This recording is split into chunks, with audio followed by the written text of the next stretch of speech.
Hi, this is Joe Farace at Joe's Movie Club. Today we're going to talk about Godzilla. Recently, the Criterion Collection released their version of Godzilla as a 4K Blu-ray combination. We're going to talk about that movie today, as well as the other versions of Godzilla that have been available over the past several years. So stay tuned, we're going to get real monstery on you. Hi, let's talk about Godzilla.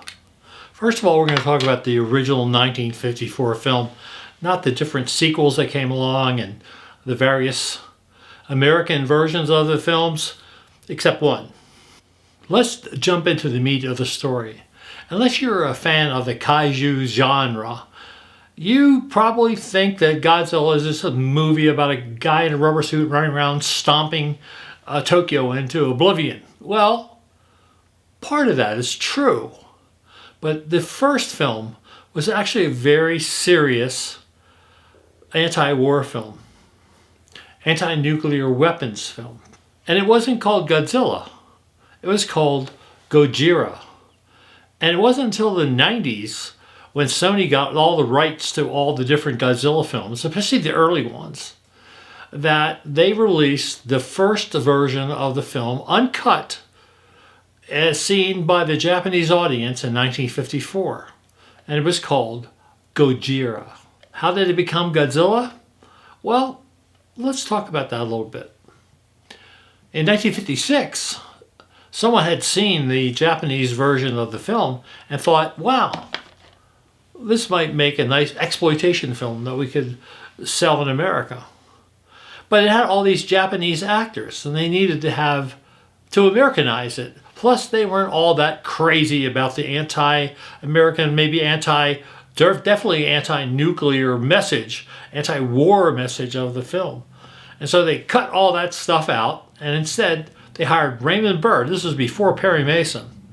And I think he shot for 4 days, and they did these inserts of him as an American reporter in Japan. And that's the movie most people thought of as Godzilla, because it was called, they also didn't like the name Gojira. Somebody, I don't know, no one's come forth to take credit for the name. They came up with the name Godzilla, King of the Monsters. And that was the name of the film, and it was a huge success in America. I remember seeing it as a kid, and I just loved it. Never thought there was another version of the film with a whole completely different message. What was interesting, in 1956, when Godzilla, King of the Monsters came out, it was not just a big hit here. They re-released it in Japan with a totally different message with Raymond Burr and all that. And it was a big hit in Japan too. And from there on out, Godzilla was his name. There are a bunch of versions of Gojira that you can pick up.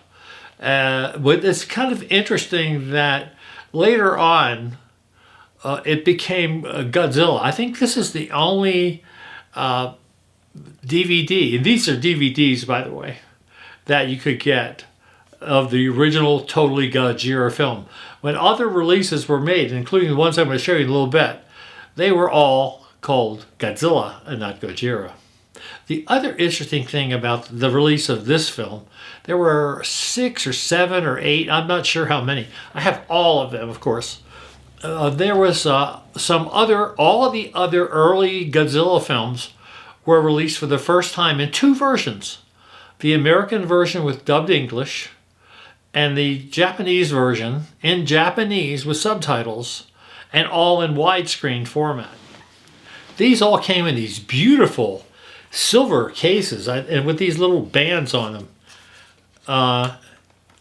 The one I'm holding is especially interesting because actually it's only one disc inside, but it's very pretty, as you can tell. This is Invasion of Astro Monster, which features for the first time an American actor, Nick Adams, the late Nick Adams, who was very famous on American television for a show called, I think, Rebel, something about a Rebel. I have to think of what that is. The Rebel, okay. And it's interesting that on the American version, or the English version, his voices himself, but it's dubbed in Japanese on the Japanese version with subtitles. The interesting thing about this movie, this version that I'm holding in my hands right now, is the only one that has the total uncut feature.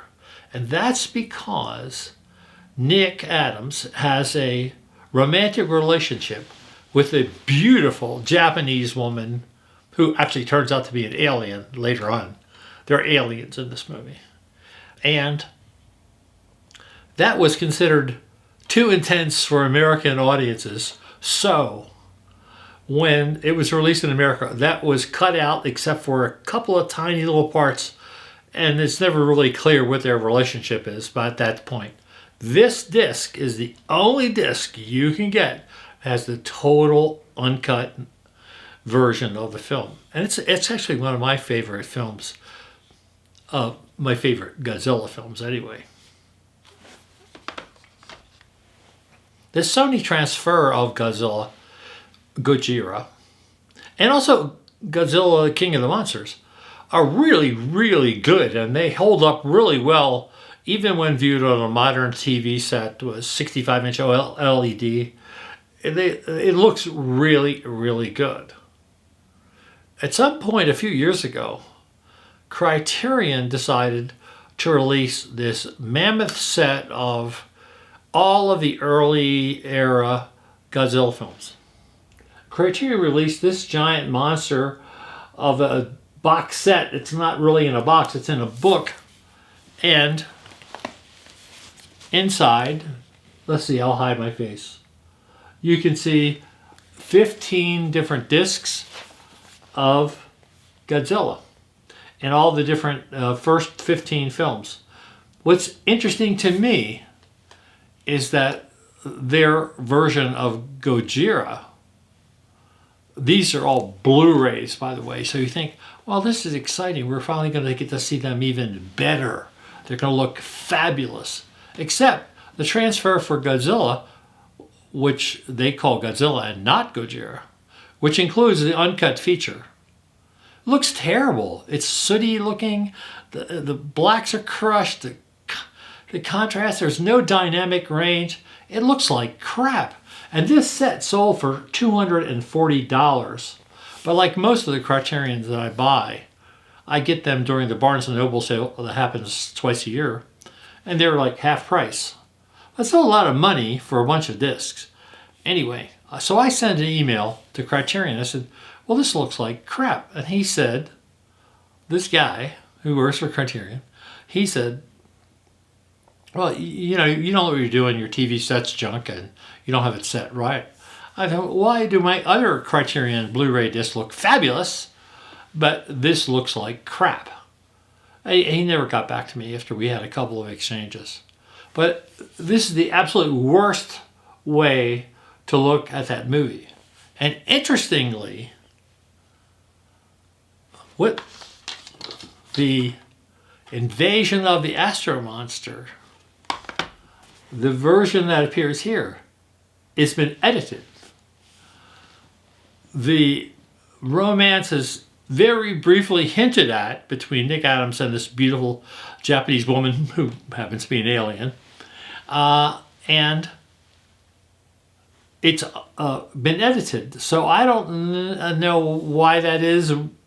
All I know is the only way to see Invasion of the Astro Monsters, which is a really fun little movie, is on this disc. And you can find these silver ones on eBay, but they sometimes get a lot of money for them. I've seen them as high as $50. And I can remember buying these at Best Buy for like $7, $8, $9 a piece. And ultimately, as they sat on the shelves at Best Buy, and nobody bought them because I guess the Godzilla fans up there in the Westminster store area where we used to live, there weren't that many people. So they kept lowering the price. I think they started out at like $9 or $10 and they got down to be about $7. And there was one disc, and I don't remember which one it was. It was a special disc that if you had bought all the other discs in the set, you could get it, but they wound up having it on sale at Best Buy. I picked it up, so I have all of these. And to my way of thinking, these are still the best way to watch the early Godzilla films. As you look at the Blu-rays on these, they get better as the movies get newer. But also something else happens to the films. Godzilla changed. In Gojira, he's not just destructive, but you see the effect of it. You see people who are injured, people who are killed.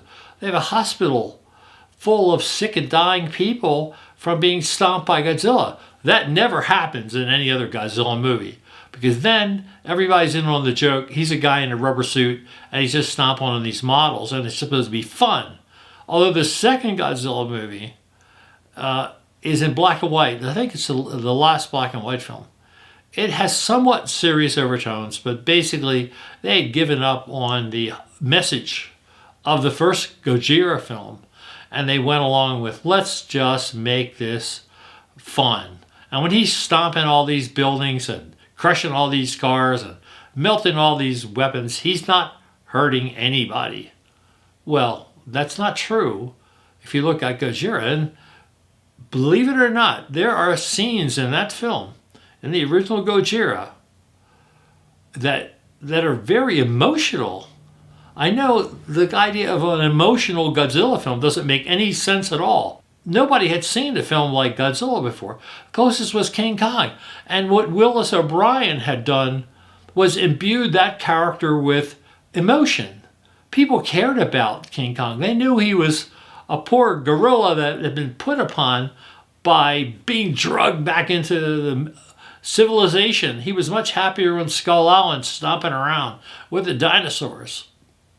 But here, Godzilla's never given a real personality. He's just a guy in a rubber suit, and he's kind of anonymous. And the way that they shoot in Godzilla and Gojira, it's lots of shadows, there's night, it's moody, it's film noir almost. There are many film noir elements in the original Gojira. I know, it doesn't make sense. It's not what you think of, because over time, as the movies advance, and Gojira went from, oh, he's a monster, he's hurting people, to, oh, he's a monster, but he's helping people, and we're going to shoot him in the brightest color that we can and make it more toy-like and fun. That doesn't mean those movies aren't a lot of laughs and fun, and I enjoy them as well. But that first movie is very, very different. So that brings us to the latest version of Gojira. So the latest version, which just came out last month, and I was on the Criterion Collection, and because it was also during the month of the Criterion sale at Barnes & Noble, I was picked up at half price, which is really about all it's worth. The big thing is, there are two discs. There's a Blu-ray, and oh, there's a little pop-up of old Godzilla there. There's a Blu-ray of Godzilla King of the Monsters and a 4K version of Godzilla. Now here's the good part. This 4K disc is absolutely stunning. It's beautiful. It makes the movie have true impact, and you're finally getting to see the movie perhaps the way people did in 1954. And the parts that I talked about that were moving were especially moving, being able to see them in great detail and clarity without a whole lot of contrast and reduced dynamic range. But you just looked at the story as it was being presented. Now sure, it's a kaiju film, it's nothing serious, but that didn't mean that Ishiro Honda, who directed this film, didn't have serious intentions.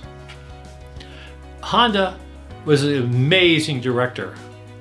He created, the thing that's amazing about him, and you can watch it if you watch any of the versions of Godzilla or any of the films he directed, when he works with groups of people, he fills that frame. So here we're dealing with Academy 4:3 aspect ratio. All the rest of after the second Godzilla film, all the rest were widescreen, the Toho scope. And even with those widescreens. And also his film that he did of Mothra. That is absolutely fabulous. If you get it, I wish I could pick up a copy of that. I haven't been able to find a copy of the original Mothra widescreen in Japanese. I prefer to watch them with Japanese with subtitles, because if they get translated, who knows what they're really saying. The subtitles, while I know they're not 100% perfect, they're way better than not. Anyway, the good news is the 4K is absolutely breathtaking. There's never been a transfer of this film like this. Now, the downside is the Blu-ray is the same disc that's in the $200 giant set, and they didn't do a 4K transfer on that, although that's not obvious in their selling. Plus, all of the extras that are included on here are also in the big set. So if you have the big set and you buy this, you get a great film, but you get a bunch of stuff you already have. So I have very mixed feelings about this. On the other hand, it's the best version of Godzilla ever. It's not Gojira, it's Godzilla, but the film still has the impact, and it's a beautiful restoration, a wonderful film. And I think if you are a fan of, you know, the science fiction genre in general, you haven't seen Godzilla, maybe you've written it off as something for kids. This movie is not for kids. This is a movie for as serious as, say, The Day the Earth Stood Still, which is a serious anti-war film in its own right. Although I think this is even more so. Get yourself a copy of this if you want to see something that is just impactful, interesting, and it'll change your view of what Godzilla films can be. So thanks for watching. See you again real soon.